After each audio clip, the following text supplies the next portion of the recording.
Good day mga ka-Permlat. Ayan, so new property available po tayo. Ang location po nito ay San Andres, Quezon. And ang size ng property is 2.2 hectare po. And ayan, itong karatig ito mga ka-Permlat. So yung likod ng bakod, ang nakabili po nito ay Tiga Laguna. And yung kabila po is nabenta rin natin, buyer from US. So 2 hectare Permlat po yan yung kabila. And so kung mapapansin nyo mga ka-Permlat, sa tinatayuan ko, so tanaw na po yung dagat, overlooking po ito, and napakalapit lang po nito sa dagat, no? Almost 5 minutes drive lang nasa dagat na. And ito po ay barangay road na soon ay de-develop po na cemented barangay road, so pasok naman po ang 4 wheels dito. Kung masemento man ay bonus na lang yun mga ka-Permlat. And from provincial road, so cemented po yun, almost 700 meters po, 500 to 700 meters from provincial road. And so ito po yung dagat ng San Andres. Ayan, so overlooking po ito. Hindi lang natin masyadong ma-view kasi dun sa ulap medyo kakulay siya ng ulap, pero ayan kung mapapansin nyo, so dagat po yan mga ka-Permlat. Overlooking po ito, and napakaganda po dito pag mainit ang panahon. So kitang kita natin yung dagat nya. Ayan, so pupuntahan naman natin ngayon yung binibenta na 2.2 hectare. Ayan, so ito po ay itong may bakod, Tiga Laguna po ang nakabili nito. And ayan, so ito po yung barangay road nya na soon i-develop po, sisimentohin. So inuuna lang yung barangay hall i-develop, and inuuna po nilang kalsadahin yung dulo before palabas, kasi kung uunahin nila itong harap ay masisira po kung dadaan yung malalaking sasakyan na may dalang equipment. Ayan, so kaya pasukin nga natin yung 2.2. Ayan, so ito po yung road right of way going dun sa 2.2 hectare. Ayan, so ito na yung right of way. Ay, yung kabilang right of way doon sa kabila, sa baba. Okay, so dito lang tayo dadaan. Ayan, so ang right of way po itong mga ka-Permlat is nandun sa gilid, sa boundaries ng property. Itong dinadaanan natin, pero dito tayo dadaan kasi mas malapit ito sa ngayon. Ayan, so napakalapit lang po nito mga ka-Permlat.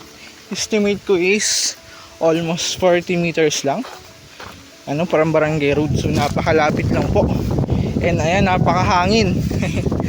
Napakaganda na ambience mga ka-Permlat. Ayan, meron tayong overlooking po sa dagat, merong sea view, and meron din pong mountain view. Ayan, so puro hayop na, puro baka. Ayan, napakaganda, napaka-relax mga ka-Permlat. Sariwa yung hangin, so kung mapapansin nyo sa puno ng nyog, napakahangin po sa lugar na to, kaya kahit mainit hindi mo ramdam. Ayan, so kasi malamig.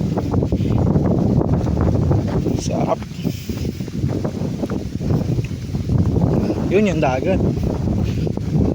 Ganda. Ayan, so saan kaya dyan mag-start?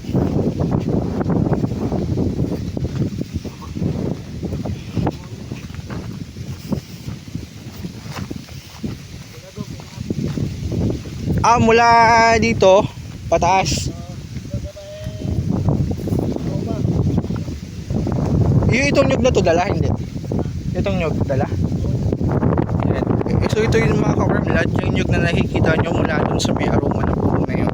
So ito pong hilera na to, isakop na ng property, pataas. Ayan. So ito naman po yung 3 hectare Permlat na binlag ko nung nakaraan, na sold na rin, So buyer po niyan is from Cavite rin yata, pero hindi po tayo nakabenta, ibang agente.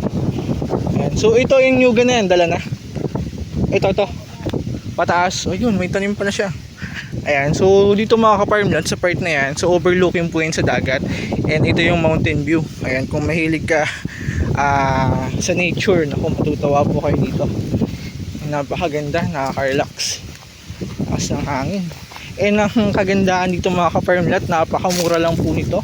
At kung naghahanap ka ng retirement plan and investment para sa pamilya mo, so recommended ko po ito kasi napakamura ng property, and napakaganda po nitong i-develop. Ayan. Yun, and malinis po yung property. Kaya nga po masisiyar kay wala kang tataguan, Ayan. Yun. Ang ganda. So overlooking sa dagat mga ka-Permlat, yung natatanong nyo, dagat po yan. Napakaganda. And napakalinis po ng property. Abot saan dito? Abot pa dyan sa baba na yan. Tapos saan nyo kaya? Abot saan dito yung boundary?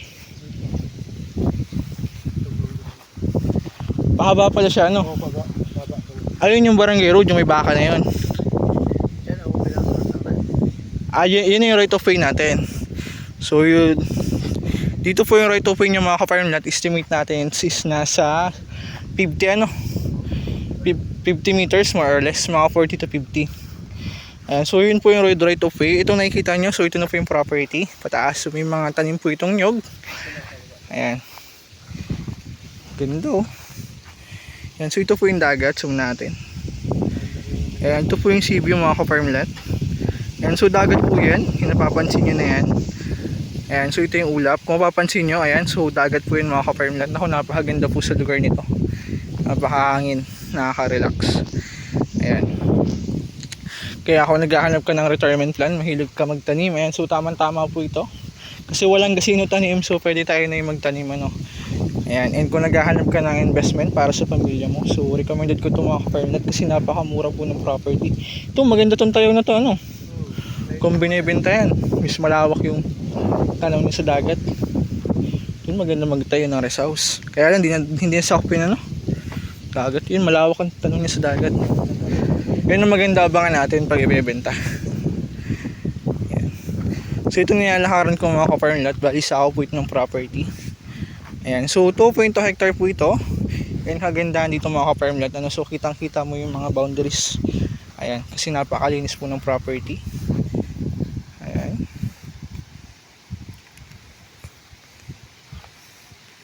Ano boy? Picture ka. Remembrance. Ito.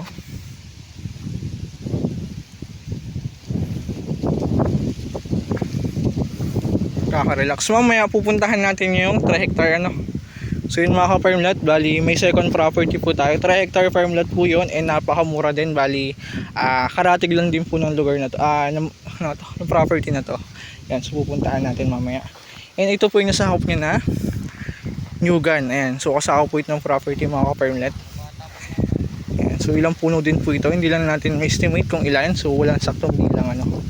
Ayan, and kababaan po ito. Ayan ang pwede natin gawin mga ka-farm lot. So pwede po ulit natin taniman ng nyog or pwede natin taniman ng fruit bearing trees mga ka-farm lot. And kung mahilig ka mag-alaga ng hayop, pwede tayong mag-alaga ng baka, kambing. Ayan, so marami po tayong pwedeng gawin sa property. Kasi napakalawak po nito. 2 hectare farm lot and yun, napakalinis po ng property. Ayan, so kita mo yung boundaries. Ayan. Ganda. Panalo to mga ka-farm lot. Ayan. And kung interested ka mga ka-farm lot, so yung message lang po sa Viber, WhatsApp, and yun, nasagot naman po tayo ano.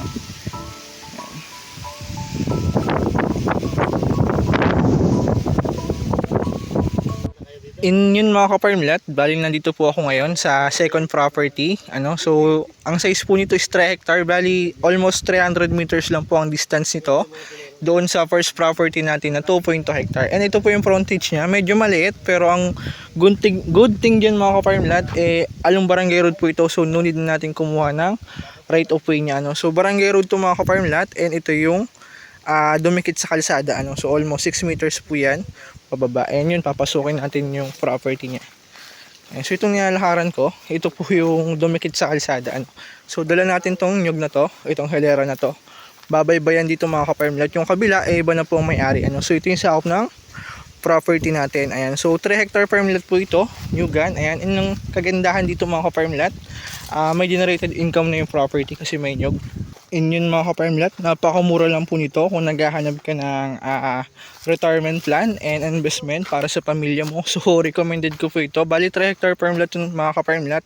Napakamura lang po. And yun, malinis po yung property, and kung mahilig ka mag-alaga ng hayop, ng baka, kambing, so pwede po mga ka-farm lot. Sa baboy siguro at least 50 heads at 100 heads pataas. So need na po natin ng zoning permit mga ka-farm lot. Ayan, so Nyugan po ito. Ayan, so idea din mga ka-farm lot, ano, so yung mga boundaries ng nyog para hindi sayang sa amin sa Quezon. So ang tinatanim nila saging, dito naman nakikita ko mais yung tinatanim nila dun sa mga boundaries ng nyog, ano, so para wala ding sayang dun sa property. So pwede natin gawin yun po, pwedeng idea at taniman natin ng puno ng saging o mais, o kaya naman pwede natin taniman ng grafted fruit, ano, ng santo, lansones, rambutan. So marami po tayong pwedeng gawin sa property mga ka-farmlat. Ayan. Kung mahilig ka magtanim, tamang-tama po ito. And yun, along Barangay Road po yung property, kaya no need natin kumuha ng right of way mga ka-farmlat. So matured CLOA title po ito. Ready to transfer mga ka-farmlat. Ayan, so buhay po ang seller. Ayan. And yung baba po nito ay dikit sa sapa. So titingnan natin yung sapa niya. So pataas, tawid pa ng sapa. Tatawid pa pala ng sapa. Okay. Ibig sabihin yung sapa nasa loob siya ng property. Ayan. May kubo Isipon ako Ayan, bali ito po yung kubo mga ka-farmlat. So kasama po ito sa bintahan. Ito po ay local So tuwing harvest, dito po nila dinadala yung nyog para gawing kopra. Ayan, dito po nila niluluto yung nyog. Ayan, dito nila niluluto. Sinasalang, ginagawang kopra. Ayan, so itong nilalakaran ko ay isa ko po ito ng property mga ka-farmlat. Ayan, itong nyogan na to, dala yan. Ayan, so napakaraming puno ng nyog. Ayan, so napakamura lang itong mga ka-farmlat. Ayan, and may kawain na rin po kung gusto magtayo ng kubo, rest house. Ito hindi na to. Okay, ito mga ka-farmlat, hindi na pala dala yan. Sorry. Okay, pataas. Ayan, kung yun, may kawayan din mga ka-farmlat Kung gusto mo magtayo ng kubo, rest house, so nunod natin bumili.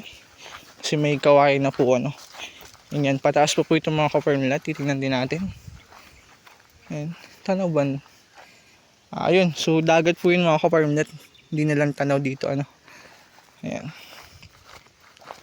And may distance lang po ito from town proper. So nag-drive po kami ng almost 25 minutes from town proper po ng San Andres, Quezon.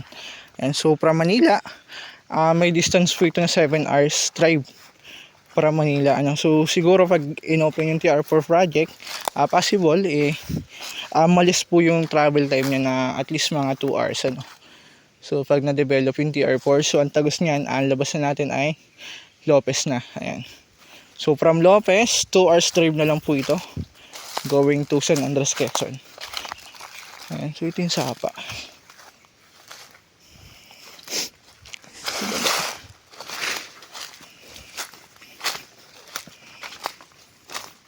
Okay.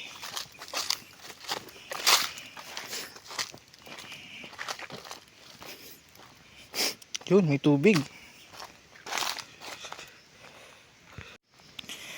Ayan, bali ito po yung sapa mga ka-farmlat. And buhay naman kasi running water po ito.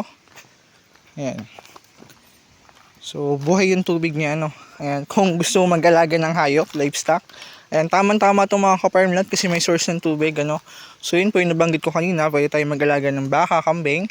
And sa baboy, at least 50 heads. And yun sa source ng tubig, siguro mga ka-farmlat, deep well ang pwede nating gawin. Ayan, so may sapa naman po. So ibig sabihin, mababaw lang ang level ng tubig mga ka-farmlat. Ayan. So deep well. Ayan. Sa source ng kuryente mga ka-farmlat, sa ngayon wala pa pong poste ng kuryente dito. So ang poste ng kuryente is nasa along provincial road. So sa ngayon ang recommended ko solar, pero soon possible lagyan naman yun ng poste kasi marami pong community dito, kung bahayan pa po yan mga ka-farmlat. So may mga barangay pa dito. Yan yung dulo ng kalsada na yan, kaya soon possible lagyan din siya ng poste So sa ngayon ang pwede natin gawin is solar po. Ayan. So ayan, itong nakikita nyo mga ka-farmlat, so ito po yung scope ng property So 3 hectare farmlat po ito. Ayan, ang nakakatawa dito mga ka-farmlat so napakalinis po ng property. Ayan, kitang kita nyo yung boundaries, kung masisiyar nga po walang tataguan. Ayan, so yung nagustuhan ko dito sa part ng San Andres kung napakalinis po ng mga property dito. Ayan. Yun mga ka-farmlat, kung interested ka, i-message lang po sa Viber, WhatsApp. Ayan.